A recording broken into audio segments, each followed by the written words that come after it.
Hello students, in this video we will learn about electric field.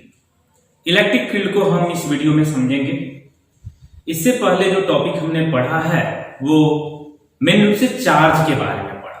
Electric charge का हमने जिक्र किया और इलेक्ट्रिक चार्ज की हमने प्रॉपर्टी देखा। प्रॉपर्टी में मेन रूप से हमने पढ़ा कि चार्ज कंजर्वेटिव होता है, चार्ज क्वांटाइड होता है और एक चार्ज दूसरे चार्ज पर फोर्स अप्लाई करता है। फोर्स में भी अट्रैक्टिव हो सकता है और में भी रिपल्सिव हो सकता है। और फोर्स का मैग्नीट्यूड फाइंड करने के लिए आपने ये फार्मूला यूज किया, F इज इक्वल टू के Q1 Q2 upon R square. यह कूलॉम्स लॉ था। जबकि क्लास 11th में हमने ग्रेविटेशन चैप्टर पढ़ा था और ग्रेविटेशन चैप्टर में हमने देखा कि किसी भी दो ऑब्जेक्ट के बीच एक ग्रेविटेशनल फोर्स काम करता है और उसका मैग्नीट्यूड न्यूटन के according F is equal to Gm1 m2 upon R square. दोनों अगर फार्मूले को कंपेयर करें तो दोनों एक दूसरे के सिमिलर है। यह मास के लिए एप्लीकेबल है जबकि यह चार्ज के लिए एप्लीकेबल है। फिर वहां पर हमने क्लास 11th में ग्रेविटेशन चैप्टर में हम ग्रेविटेशनल फोर्स के बारे में पढ़े। ग्रेविटेशनल फोर्स के बारे में हमने देखा कि ग्रेविटेशनल फील्ड के बारे में हमने देखा कि ग्रेविटेशनल फील्ड क्या है। ग्रेविटेशनल फील्ड में हमने बतलाया कि किसी भी ऑब्जेक्ट के चारों ओर का वह स्पेस जिसमें कोई दूसरा ऑब्जेक्ट ग्रेविटेशनल पुल एक्सपीरियंस करता है उसे हम ग्रेविटेशनल फील्ड कहते हैं। ठीक उसी तरीके का टॉपिक हमें इस चैप्टर में भी पढ़ना है और ये टॉपिक है इलेक्ट्रिक फील्ड। तो हम इलेक्ट्रिक फील्ड के बारे में समझेंगे कि इलेक्ट्रिक फील्ड होता क्या है। सपोज दैट हम यहां कोई चार्ज कंसीडर कर रहे हैं। यह चार्ज हमने ले लिया, यह प्लस क्यू चार्ज है। ये हम प्लस क्यू चार्ज ले रहे हैं, प्लस क्यू चार्ज। अगर इस चार्ज के पास कोई दूसरा चार्ज हम लेकर के आते हैं तो यह चार्ज इस चार्ज के कारण फोर्स एक्सपीरियंस करता है। और अगर यह पॉजिटिव चार्ज है, यह भी पॉजिटिव चार्ज है, तो यह चार्ज इस चार्ज से दूर होना चाहेगा, दूर जाएगा इसके रिपल्सिव फोर्स के कारण। अगर इस चार्ज के जितना पास लाएंगे इस पर रिपल्सिव फोर्स की वैल्यू इंक्रीज होगी और जैसे अगर दूर रखते हैं तो रिपल्सिव फोर्स की वैल्यू रिड्यूस होगी। जैसा कि हम जानते हैं कि इलेक्ट्रिक फोर्स R स्क्वायर के इनवर्सली प्रोपोर्शनल होता है। दैट इज दोनों चार्जेस के बीच का डिस्टेंस अगर बढ़ाएंगे तो फोर्स की वैल्यू रिड्यूस होगी। अब अगर हम इस चार्ज को दूर करते जाएं तो एक ऐसा पॉइंट मिलेगा जिस पॉइंट के बाहर अगर इस चार्ज को लेकर के जाते हैं तो इस चार्ज के कारण यह कोई फोर्स एक्सपीरियंस नहीं करेगा। लेकिन अगर इसके अंदर रख दें तो इसके कारण यह जो है कि चार्ज फोर्स एक्सपीरियंस करेगा। मतलब अब इस चार्ज के चारों ओर एक पर्टिकुलर रीजन है, एक स्पेस है जिसमें अगर कोई दूसरा चार्ज लाया जाता है तो यह फोर्स एक्सपीरियंस करता है। जिस चार्ज के कारण यह स्पेस डेवलप हुआ है उस चार्ज को हम सोर्स चार्ज कहते हैं। जैसे यहां जो कैपिटल Q है यह सोर्स चार्ज है और जिस चार्ज को पास ला करके हम चेक करते हैं कि फील्ड है या नहीं है, तो यह जो चार्ज है जिसको ला करके चेक किया जाता है उस चार्ज को हम टेस्ट चार्ज कहते हैं। तो यहां पर कैपिटल Q सोर्स चार्ज है जबकि स्मॉल q नॉट जो है टेस्ट चार्ज है। अब यहां से ये बात हम कर सकते हैं कि किसी भी चार्ज या ग्रुप ऑफ चार्जेस के चारों ओर का वह स्पेस जिसमें कोई दूसरा test charge electric force experience करता है, उस स्पेस को हम इस दिए गए चार्ज या ग्रुप ऑफ चार्जेज का इलेक्ट्रिक फील्ड कहते हैं। दैट इज आप कह सकते हो कि the space around a given charge और group of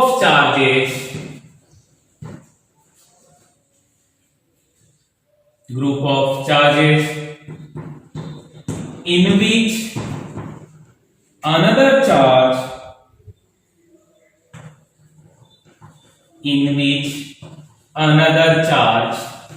experiences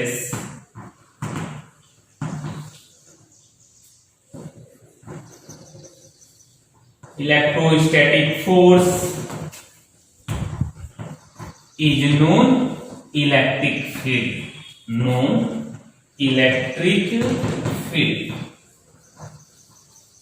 किसी एक चार्ज या ग्रुप ऑफ चार्जेस के चारों ओर का वह रीजन जिसमें कोई दूसरा charge test charge force experience करता है, उस रीजन या स्पेस को हम इलेक्ट्रिक फील्ड कहते हैं। अब यहां पे आप ध्यान दोगे कि नेक्स्ट पॉइंट हमें जानना है इलेक्ट्रिक फील्ड इंटेंसिटी। तो इलेक्ट्रिक फील्ड इंटेंसिटी क्या है, हम इस बात को समझेंगे। नेक्स्ट पॉइंट हम समझेंगे इलेक्ट्रिक फील्ड इंटेंसिटी। तो इलेक्ट्रिक फील्ड इंटेंसिटी को हम समझेंगे। अब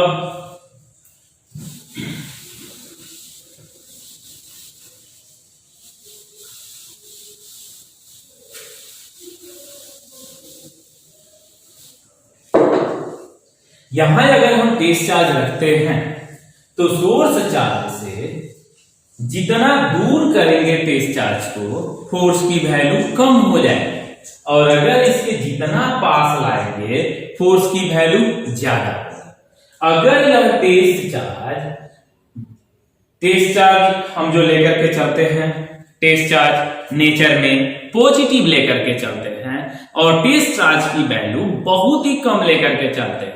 टेस्ट चार्ज हम पॉजिटिव लेकर के चलेंगे, ये बात आपको याद रखना है कि हम टेस्ट चार्ज को पॉजिटिव लेकर के चलते हैं, और इसका जो मैग्नीट्यूड होता है निग्लेजिबली स्मॉल होता है, बहुत ही कम होता है। और कारण क्या है बहुत ही कम इसका मैग्नीट्यूड लेकर के चलने का?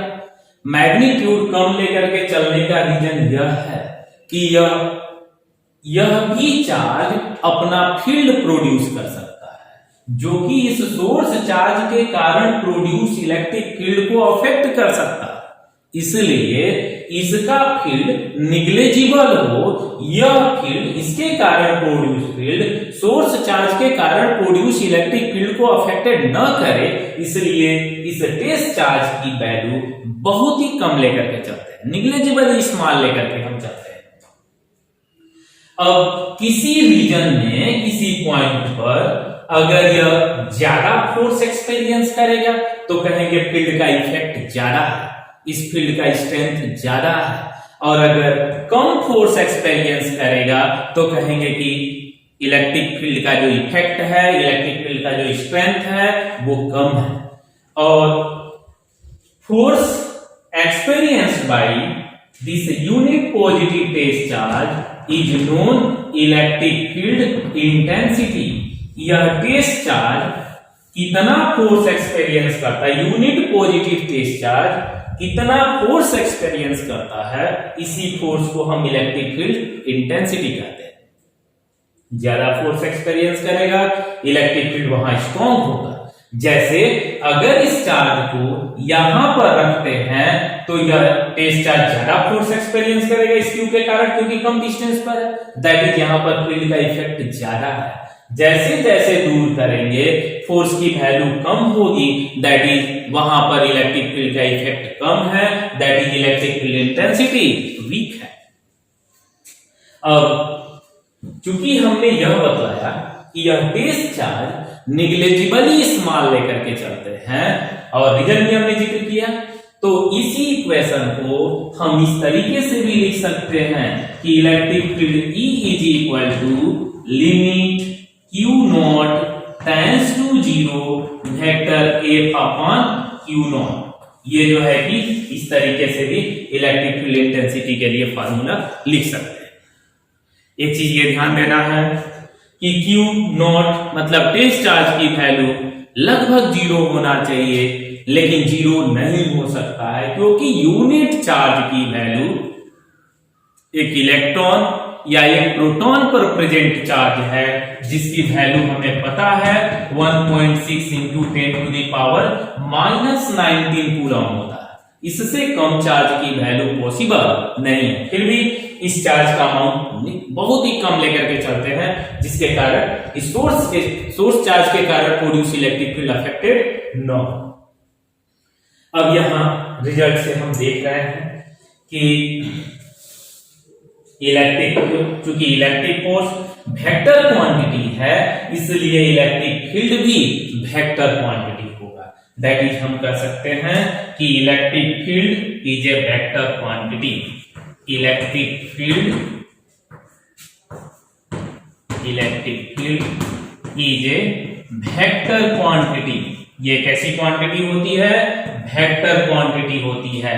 यह वेक्टर क्वांटिटी है, मींस इसमें मैग्नीट्यूड के साथ साथ डायरेक्शन भी होता है, और इसका डायरेक्शन इधर होगा, ये बात हमें समझना है। अगर हम यहां टेस्ट चार्ज को रखते हैं तो यह टेस्ट चार्ज जिधर भी फोर्स एक्सपीरियंस करेगा वही डायरेक्शन जो है, जो फोर्स का डायरेक्शन होगा वही इलेक्ट्रिक फील्ड का डायरेक्शन होगा। अगर हम यहां टेस्ट चार्ज को रखते हैं तो इसके कारण यह इस डायरेक्शन में फोर्स एक्सपीरियंस करेगा। दैट इज इलेक्ट्रिक फील्ड का डायरेक्शन ये रहा। अगर टेस्ट चार्ज को यहां पर रखते हैं तो यह इधर फोर्स एक्सपीरियंस करेगा। अगर टेस्ट चार्ज को यहां प्लेस करते हैं तो इस डायरेक्शन में फोर्स एक्सपीरियंस करेगा। इधर रखते हैं तो इधर जो है कि फोर्स एक्सपीरियंस करेगा। मतलब किसी पॉजिटिव चार्ज के कारण इलेक्ट्रिक फील्ड रेडियली आउटवर्ड होती है। दैट इज आप डायरेक्शन के बारे में कह सकते हो कि the direction of electric field is in same direction in which a unit positive test charge can move freely if it free to do so. अगर फील्ड के अंदर हम टेस्ट चार्ज को रखें और यह टेस्ट चार्ज जिस डायरेक्शन में चलेगा, जो चलने का डायरेक्शन होगा वही डायरेक्शन इलेक्ट्रिक फील्ड का डायरेक्शन होगा। अगर हम यहां सोर्स चार्ज प्लस क्यू की जगह पे अगर हम माइनस क्यू चार्ज लेकर के चले होते तो यहां पर अगर हम टेस्ट चार्ज रखते तो यह टेस्ट चार्ज इसकी तरफ अट्रैक्ट होता, और इधर रखते तो इधर से अट्रैक्ट होता, इधर से अट्रैक्ट होता, चारों ओर से जो है कि यह अट्रैक्ट होता। दैट इज हम ये कह सकते हैं कि इलेक्ट्रिक फील्ड पॉजिटिव चार्ज के कारण रेडियली आउटवर्ड होता है, जबकि नेगेटिव चार्ज के कारण इलेक्ट्रिक फील्ड रेडियली इनवर्ड होता है। तो यहां से यह क्लियर है कि इलेक्ट्रिक फील्ड वेक्टर क्वांटिटी है और इसका डायरेक्शन टेस्ट चार्ज के मूव करने के डायरेक्शन से रिप्रेजेंट किया जा सकता है। पॉजिटिव चार्ज के कारण इलेक्ट्रिक फील्ड रेडियली आउटवर्ड और माइनस चार्ज के कारण इलेक्ट्रिक फील्ड जो होता है रेडियली इनवर्ड होता है। नेक्स्ट पॉइंट हम समझेंगे इसका जो यूनिट होगा, ये बात हम समझेंगे। इलेक्ट्रिक फील्ड का एसआई यूनिट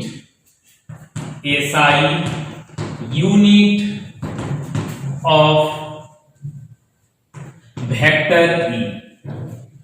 इलेक्ट्रिक फील्ड का एसआई यूनिट, यहां से फोर्स का एसआई यूनिट आप लिखोगे न्यूटन और चार्ज का SI unit Coulomb. That is इसका आप एसआई यूनिट लिख सकते हो न्यूटन पर कूलॉम। या नेक्स्ट चैप्टर में, सेकेंड चैप्टर में आप एक रिलेशन पढ़ोगे कि vector E is equal to minus dV upon dr। ये आप रिलेशन पढ़ोगे।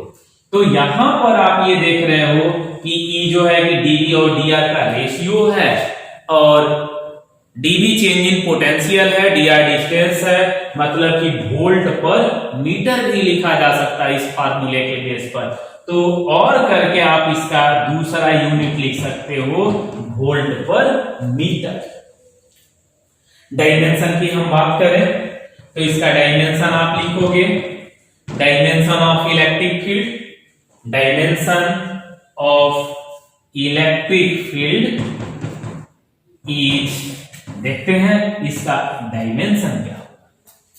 फोर्स का डायमेंशन डिवाइडेड बाई चार्ज का डायमेंशन। फोर्स का डायमेंशन हमें मालूम है, फोर्स का डायमेंशन ml⁻² होता है, जबकि चार्ज का डायमेंशन at है। तो हम लिख सकते हैं कि ml⁻² अपॉन at, तो a ऊपर जाएगा तो a⁻⁻1, t ऊपर जाएगा t⁻⁻3। तो ये जो है कि इलेक्ट्रिक फील्ड का डायमेंशन रहा। अब नेक्स्ट पॉइंट हम पढ़ेंगे, किसी दिए गए चार्ज के कारण किस पॉइंट पर कितनी इलेक्ट्रिक फील्ड होगी, हमें वो फाइंड करना है। हम देख लिए कि यहां से जैसे जैसे दूर लेकर के जाएंगे, सोर्स चार्ज से जितनी दूर आगे बढ़ते हैं फोर्स की वैल्यू रिड्यूस होगी, और फोर्स रिड्यूस होने के कारण इलेक्ट्रिक फील्ड रिड्यूस होगी। तो किसी पॉइंट चार्ज के कारण किसी पर्टिकुलर पॉइंट पर कितनी इलेक्ट्रिक फील्ड होगी वो हम फाइंड करेंगे। तो देखते हैं, नेक्स्ट टॉपिक है हमारा electric field due to a point charge. Electric field intensity at a point due to a point charge। किसी पॉइंट चार्ज के कारण किसी पॉइंट पर हम इलेक्ट्रिक फील्ड की वैल्यू फाइंड करें। सपोज दैट हम यहां पर सोर्स चार्ज ले रहे हैं, यह सोर्स चार्ज +q चार्ज है, और हम इस +q चार्ज के कारण स्मॉल r डिस्टेंस पर प्रेजेंट कोई पॉइंट P है जहां हम इलेक्ट्रिक फील्ड की वैल्यू फाइंड करना चाह रहे हैं। हम इस पॉइंट P पर इसके कारण इलेक्ट्रिक फील्ड निकालना चाह रहे हैं, जो कि कितने डिस्टेंस पर है, सपोज दैट यह r डिस्टेंस पर है। तो हम अभी पढ़े कि electric field intensity E = F/Q0। तो यहां हमें पता करना हो कि यहां फील्ड है या नहीं है, तो हम टेस्ट चार्ज को लाएंगे और टेस्ट चार्ज को देखेंगे कितना फोर्स एक्सपीरियंस कर रहा है। अगर यह पॉजिटिव चार्ज है तो यह टेस्ट चार्ज इस डायरेक्शन में रिपल्सिव फोर्स एक्सपीरियंस करेगा, इस डायरेक्शन में रिपल्सिव फोर्स है। फोर्स की वैल्यू हम निकालें, that is electric force on the space charge due to the source charge is equal to 1/4πε0 q0 upon r square और क्या मान ले रहे हैं कि इस डायरेक्शन में यह यूनिट वेक्टर r है। तो ये रहा इलेक्ट्रिक फोर्स, और तब हम लिख सकते हैं कि इसके कारण यहां पर electric field E is equal to force experienced by this test charge divided by magnitude of this test charge। तो this is equal to 1/4πε0 q0 upon r square r cap divided by q0। इस q0 से यह q0 cancel out हो जाएगा, electric field का result बचेगा E is equal to 1/4πε0 q/r² r cap. ये electric field का, this is result for electric field at a point due to a point charge.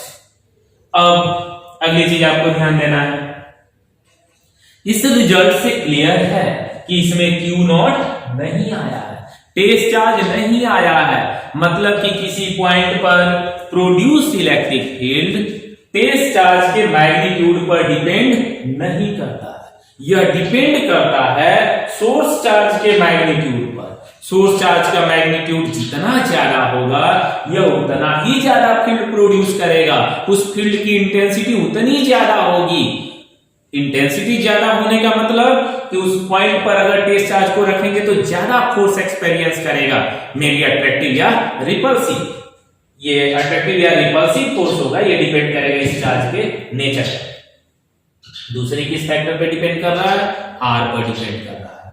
Are जितना ज्यादा होगा यह टेस्ट चार्ज इस सोर्स चार्ज से जितनी दूरी पर रहेगा इलेक्ट्रिक फील्ड की वैल्यू तेजी से रिड्यूस होगी, उतना ही कम होगा।